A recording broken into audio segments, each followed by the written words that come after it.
¿Qué tal? Bienvenidos a Un Día en la Vida. Hoy lo vamos a pasar en la vigilia que realizan los veteranos de Malvinas y los familiares al cumplirse 43 años del hundimiento del crucero General Belgrano. Será una noche de homenaje a los 323 marinos argentinos que murieron en el hundimiento, pero especialmente a las 12 víctimas bahienses y a todos los sobrevivientes que hoy estarán presentes. Un nuevo año, justamente veníamos recién en viaje con Héctor Bollo, mi amigo de toda la vida, hermano de un caído, Juan Carlos Bollo, y un año más, Nilo, 43 años, mira vos. Así que, bueno, acá estamos un ratito en la vigilia, iniciando la madrugada del 1 al 2 de mayo, que fue para nosotros una madrugada clave, porque hace exactamente 43 años, a esta hora estábamos cubriendo puesto de combate, porque estábamos entrando a la zona de exclusión, con todo el peligro que eso suponía, fundamentalmente la amenaza de los submarinos británicos, que no los habíamos detectado, pero por información de inteligencia sabíamos que estábamos en la zona y con todo el riesgo de ser atacados anoche, juntamente con el destructor Bullard y el destructor Piedrabuena, que nos iban haciendo una escolta. Una noche cerrada, de un temporal muy fuerte, muy importante. Y bueno, ahí estábamos, justamente 43 años atrás, en este momento, entrando en zona de combate con el General Belgrano.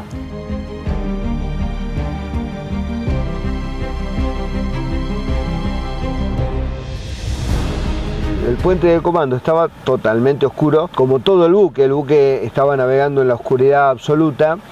Estábamos navegando sin emisión electrónica, no había emisión de radares, solamente se emitía una vez en la hora, un barrido, era para posicionarnos con los otros dos buques y después el resto íbamos navegando en el medio de la oscuridad. Y yo recuerdo que no se veía absolutamente nada. Vos pensás el buque lo que medía, tenía la altura de un edificio de 5 pisos. Vos estabas en el puente de comando, suponete una posición alta del buque. No se veía la proa, no se veía absolutamente nada porque era temporal, viento, lluvia, oleaje tremendo, bueno. Esa fue toda la noche del 1 al 2 de mayo. Del rumbo que llevábamos hacia Malvinas, cambiamos y nos íbamos a posicionar en una posición cercana a la isla de los Estados.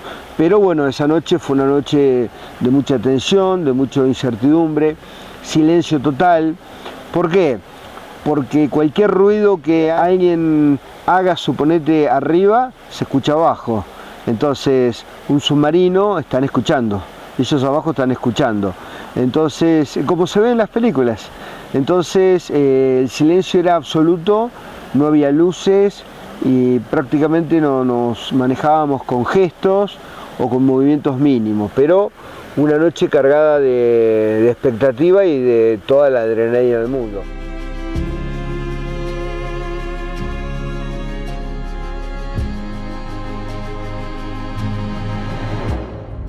Recordando esos momentos, a esta hora navegábamos cerca del Belgrano, éramos los custodios del Belgrano. ¿Dónde estaban? El Ara Bouchard, yo estaba en el Ara Bouchard y el Piedrabuena, estábamos juntos. A esta hora recordaba justamente hace un rato con los muchachos porque a la tarde se había reunido los comandantes tanto del Piedrabuena, del Bouchard, en el crucero General Belgrano, porque recibían las directivas que eran los acontecimientos que íbamos a hacer a partir del 2 de mayo, digamos. Así que nuestro comandante regresó al barco nuestro a eso de las 9 de la noche y nos llamó a reunirnos en el puente de comando para darnos las directivas por difusor, porque todos no podemos ir a ese lugar porque era un lugar medio chiquito. Y bueno, nos dio las directivas de que se iba a atacar la flota inglesa, con todo lo que eso conllevaba para los barcos nuestros y el crucero, ¿no? Iba a ser algo bastante sacrificado, digamos. Y en ese momento también ordenó izar, trajeron la bandera de guerra izamos la bandera de guerra, fue un momento muy emocionante para todos, que lo recordamos mucho también.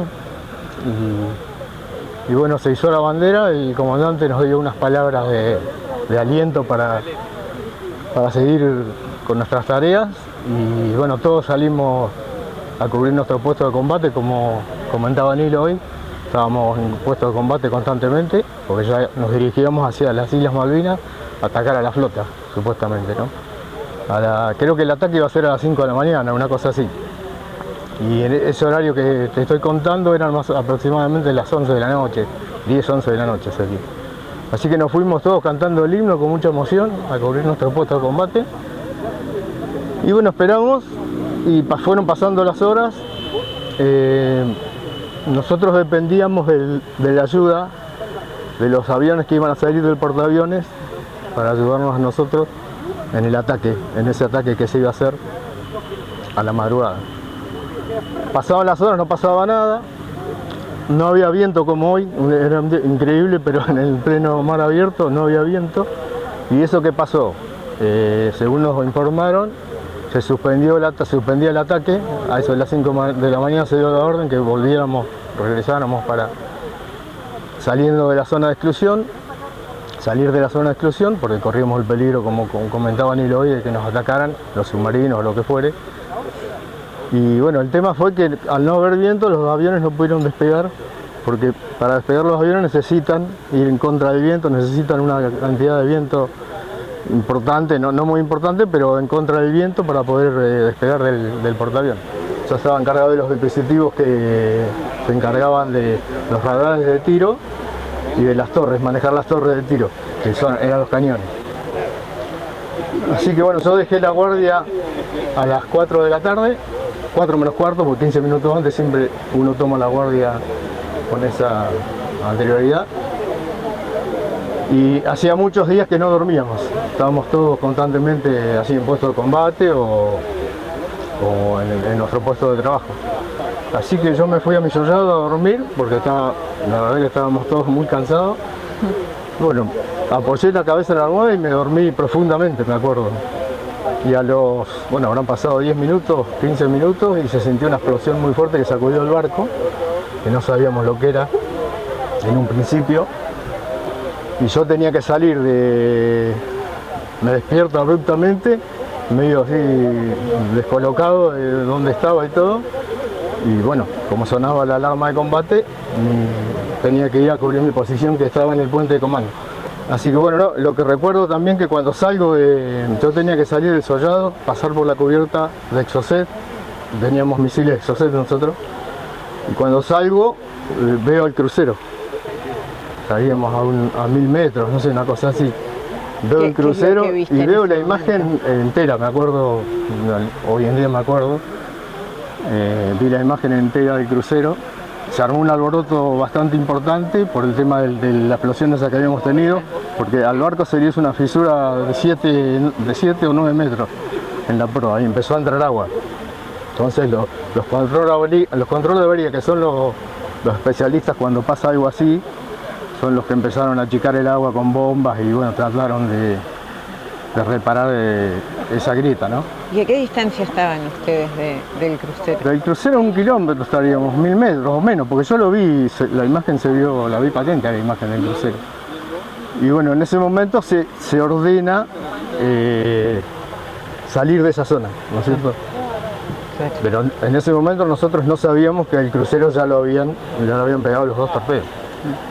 ¿Y cómo fue el momento en el que se enteraron de esa noticia? Y pasando las horas, yo creo que fue a eso de las 7 de la tarde más aproximadamente, ahí se comunicó que se había hundido el torpedo y que volvíamos a la zona, pese a que el submarino podía estar todavía ahí esperándonos, se volvía a la zona del hundimiento del crucero.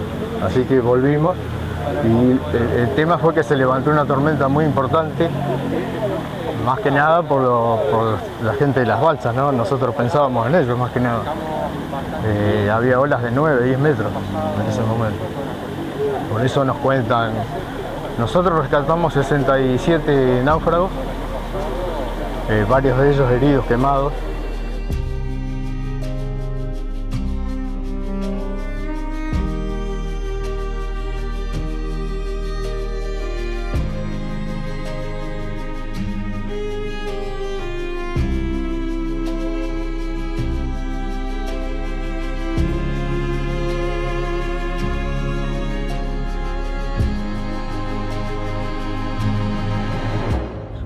especial, siempre vienen recuerdos.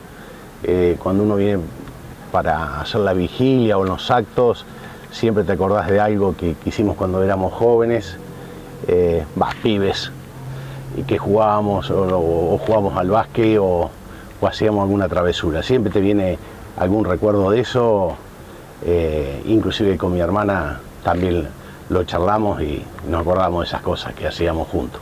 ¿Qué significa esta noche para vos? Y mira, es una noche donde, te vuelvo a repetir, te vienen recuerdos, te viene también una paz muy grande porque son reconocimientos que recibe él, como los otros que dieron su vida por la patria, ¿no?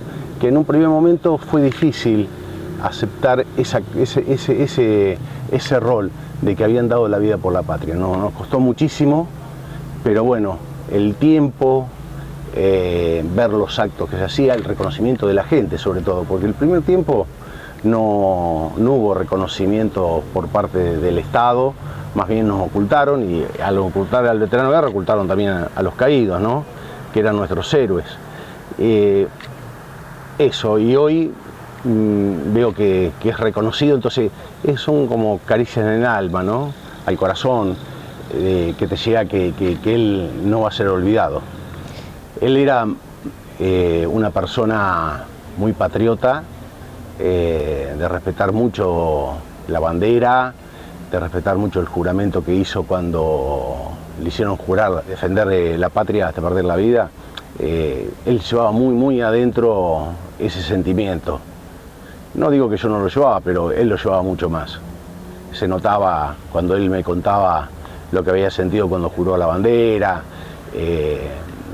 los momentos que vivía arriba del barco, también cuando hizo una navegación en el mes de enero, lo primero que me contó todo eso.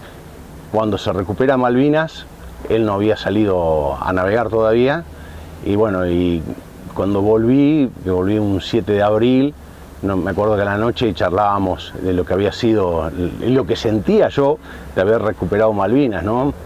Y él no había participado, pero ya dice, vamos a estar preparando el buque, vamos a salir.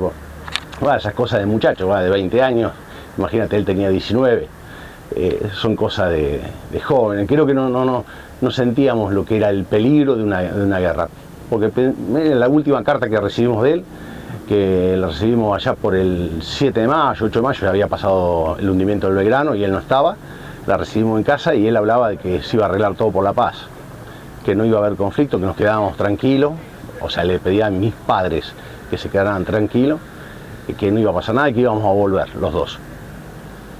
Los recuerdos me quedan de 1982 de él, ¿no? Siempre la esperanza de volver, él tenía ya la idea de formar familia, era una persona muy madura por los 19 años que tenía, ¿no?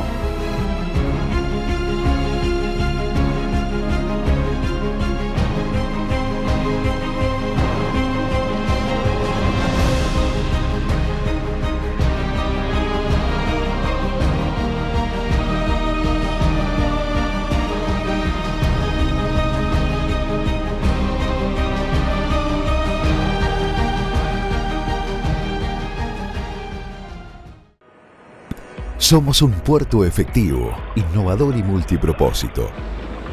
Lideramos en estándares operativos y en tecnología.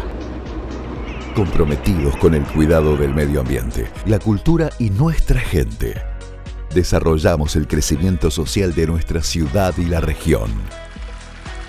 Puerto de Bahía Blanca, conectado al mundo, unidos. Descarga la nueva Puma Pris y aprovecha 10% de descuento todos los miércoles en el combustible que vos elijas. Puma Pris, la única app que te hace descuento cargando súper. Y seguís sumando puntos para canjear por más descuentos. Más cargas, más sumás, más ahorrás. Puma Pris. Este otoño aprovecha los descuentos de MH Card.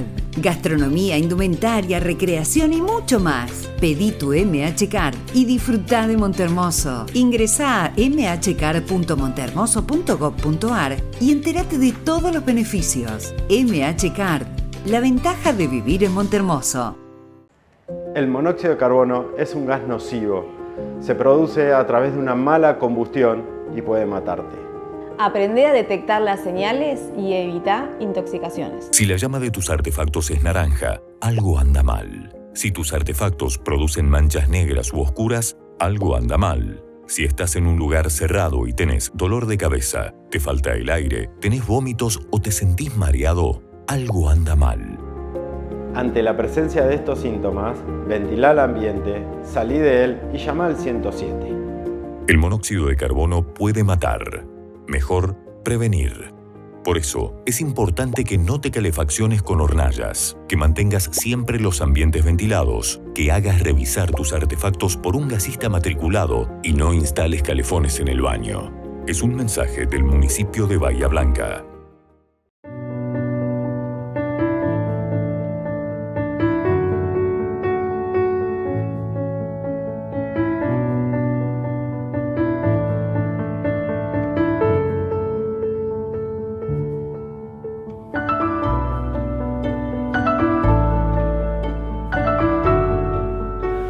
Muchas veces en la escuela los chicos me preguntan si teníamos miedo. Y ¿sabes qué? Yo no me acuerdo. Yo creo que sí. Yo creo que miedo teníamos, pero no me acuerdo. Porque yo creo que como no tenías tiempo para estar pensando en nada, estabas todo el día en estado de alerta, creo que nada, la cabeza la tenés ocupada, entonces como que no tenés tiempo para tener miedo. Lo digo en tono risueño, pero yo creo que eso pasó. Porque todo el buque actuaba de una manera sistemática, en equipo. El día 2 de mayo es luto. Vos fíjate que hay leyes que lamentablemente no se cumplen. Yo estuve en la sanción de esas leyes en la en el Congreso de la Nación en su momento. El 2 de mayo es un día de luto nacional. Las banderas tienen que estar a media asta. En las escuelas tiene que haber clases alusivas. Es el Día Nacional del Crucero Belgrano. Es el Día de los Héroes del Belgrano. El Belgrano donde está hundido es una tumba de guerra. Yo lo explico porque lamentablemente no se toma demasiada consideración de este asunto. El Belgrano es la mayor tragedia dentro de todo el conflicto de Malvinas.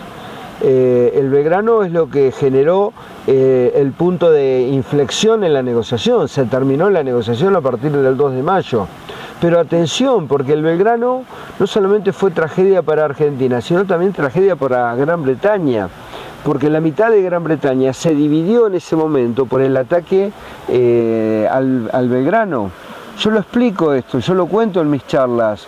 El líder de la iglesia anglicana, el arzobispo de Canterbury, le quita el apoyo a Margaret Thatcher a partir del hundimiento del Belgrano. Fíjate lo que representó. 43 años después, los británicos siguen hablando del Belgrano. 323 soldados murieron en un ratito y de Bahía Blanca 12. El Belgrano tenía tripulantes de todo el país, todas las provincias del país tenían tripulantes en el crucero Belgrano, era un buque transversal al país.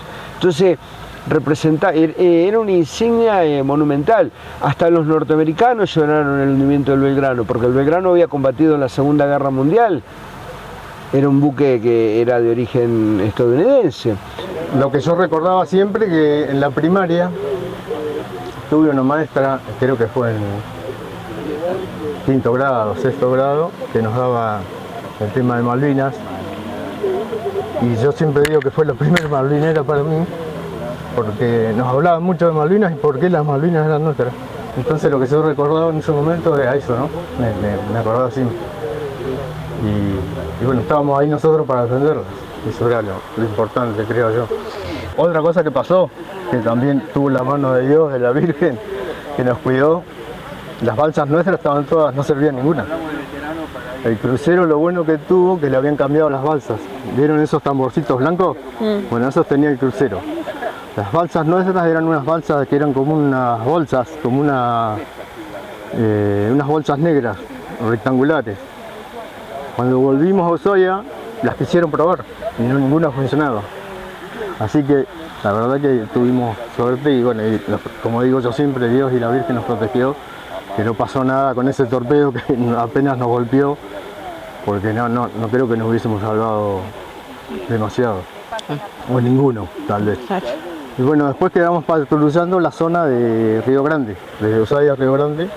Y en una de esas oportunidades, el 17 de mayo, estábamos fondeados cerca de Río Grande y uno de nuestros radaristas que estaba de guardia detecta unos blancos. Y mi comandante decide abrir fuego en ese momento. Y bueno, ahí abrimos fuego, hicimos varias... Eso fue lo que abrimos fuego también, que también fue para nosotros muy importante para el barco nuestro.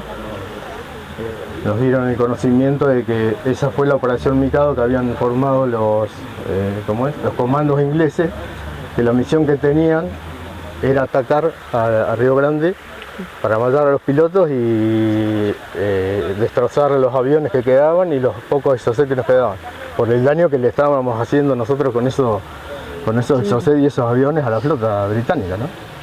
En Río Grande la gente se acuerda porque esa noche que hicimos los disparos hubo zafarrancho en la ciudad, se apagaron todas las luces, todo. Claro. Sí, fue muy importante.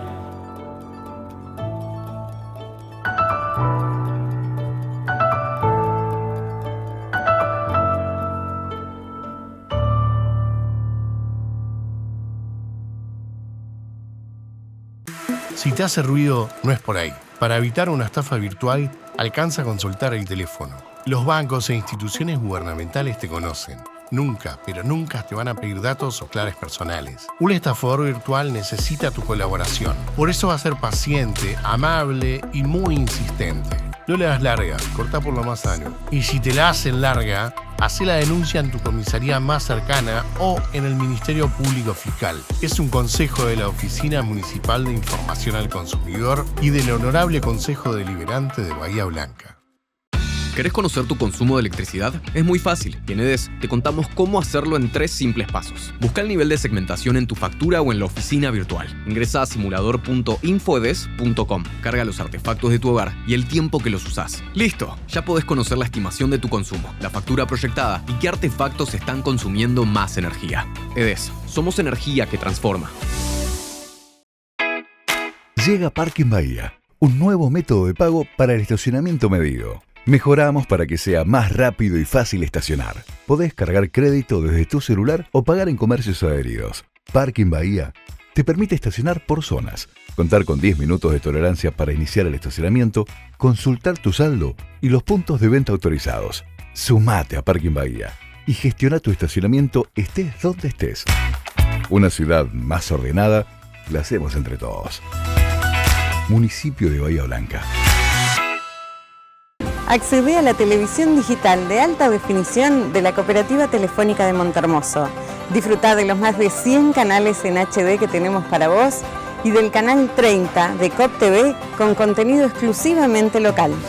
Para informes o contrataciones, comunicate por WhatsApp al 291-508-7816 o a los teléfonos fijos 48 1082 o 48 1000. Bahía Recicla, el nuevo programa de gestión integral de residuos de la ciudad. ¿Sabías que este programa comienza en tu casa? Sí, diferenciando los residuos secos de los húmedos y sacándolos separados. Hay más de 10 rutas de recolección diferenciada de residuos con días y horarios específicos. Recordá sacar tus residuos bien identificados. También podés llevar vos mismo los residuos a los ecopuntos y puntos limpios. Hay varios en diferentes puntos de la ciudad. Un promotor ambiental te va a estar visitando para brindarte más información. Recordá que vamos a estar bien identificados y no tenemos que entrar a tu casa. Ingresá a www.bahiarecicla.bahia.gov.ar y sumate a separar tus residuos.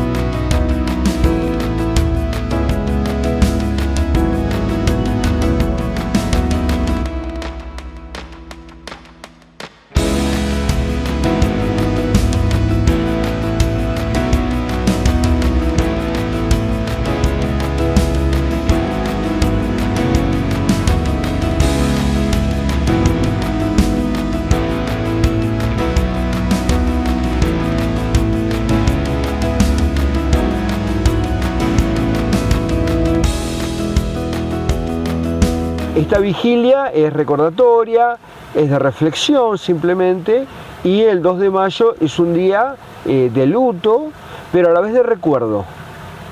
¿Por qué? Porque nosotros acá venimos a honrar a nuestros héroes y lo hacemos permanentemente, los nombramos para que la gente no se olvide, que los conozcan, que eran acá del barrio, que a lo mejor eran vecinos tuyos, no lo sabés. Yo voy a las escuelas y digo, a lo mejor anduvo por acá, estuvo sentado acá en este banco, estuvo en esta sala de profesores, en este patio jugando. Vivíamos en el mismo barrio, éramos de Villamitre, éramos de Tiro Federal, éramos de la zona del Hospital Italiano, tomábamos el colectivo juntos todos los días, estudiamos juntos en la media 2 con la mayoría, jugábamos al básquet, o sea, éramos chicos que habíamos crecido juntos. Entonces, ¿cómo no voy a hablar de este tema? Juan Carlos Bollo, el hermano está presente acá, nos criamos juntos, dormía arriba de mi cama, murió en el momento del impacto, nos criamos juntos, toda la vida juntos. Muchas veces me decían, pero vos con estas fechas sufrís.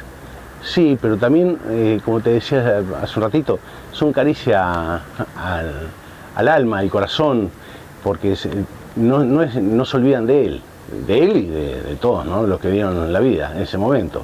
Está bueno que no se olviden del sacrificio y bueno, y que hay que recuperar Malvinas de alguna forma, no a través de la guerra, sino a través de la paz, del diálogo, y ver cómo se lleva adelante una negociación de ese tipo, ¿no? Que nosotros por ahí no tenemos el conocimiento didáctico para saber cómo se hace, ¿no? El 2 de abril no se hacía nada, nosotros igual hacíamos, los veteranos de guerra nos juntábamos y hacíamos algo, pero el Estado no. Vos fíjate que creo que en el 2002, 2002, ahí pusieron el 2 de abril como fecha inamovible. O sea que no fue una cosa que se hizo enseguida. ¿Tenés el reconocimiento? Sí, hoy sí, pero ¿cuánto tiempo tardamos? Mirá para atrás y es una vida. ¿Y cuántos quedaron que no llegaron a ver los reconocimientos que hoy tenemos?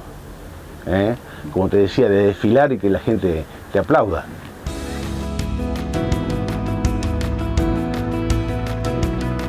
Yo mientras estaba en la escuela, me encargaba en las escuelas yo de dar clases, pero alusiva.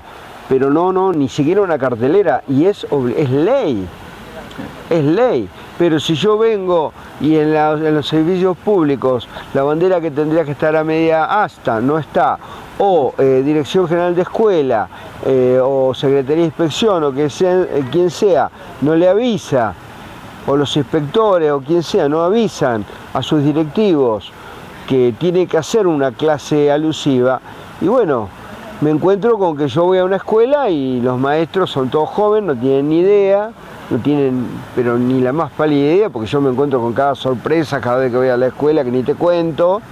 Viste, el otro día fui a la escuela y me puse a hablar de un tema y me miraban como digo, parece que hubiera estado hablando un japonés yo, ¿viste? Yo porque soy un apasionado de la historia. Pero bueno, la obligación nuestra. Ahora, cuando vos vas y se lo contás a los chicos les interesa. Entonces, ¿por qué vedamos?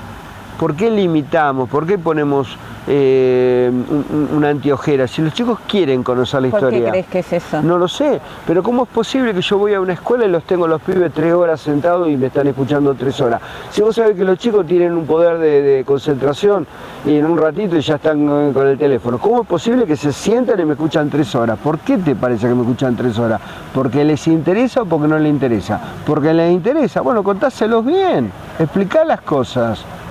Expliquemos las cosas, expliquemos la historia de Malvinas, expliquemos la historia de Malvinas, expliquemos la historia del Belgrano.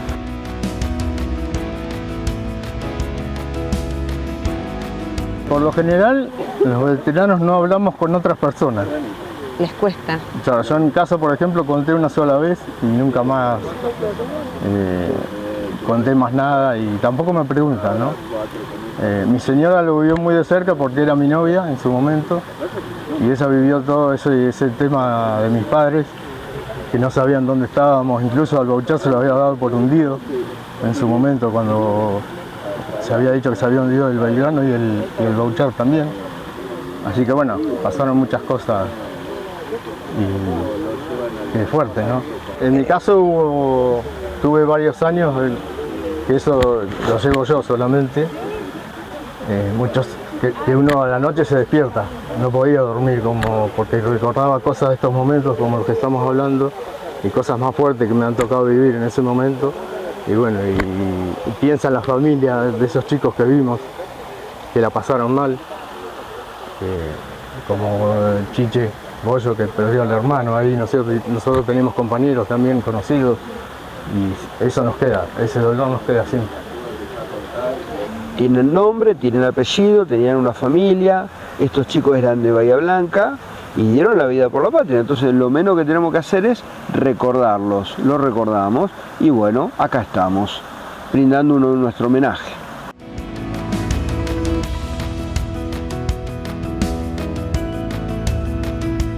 Y hasta acá llegamos con el programa del día de hoy. Muchísimas gracias a todos por acompañarnos y muchísimas gracias también a nuestros héroes, no solo por dejarnos compartir esta noche con ellos, sino también por lo que hicieron por nuestra patria.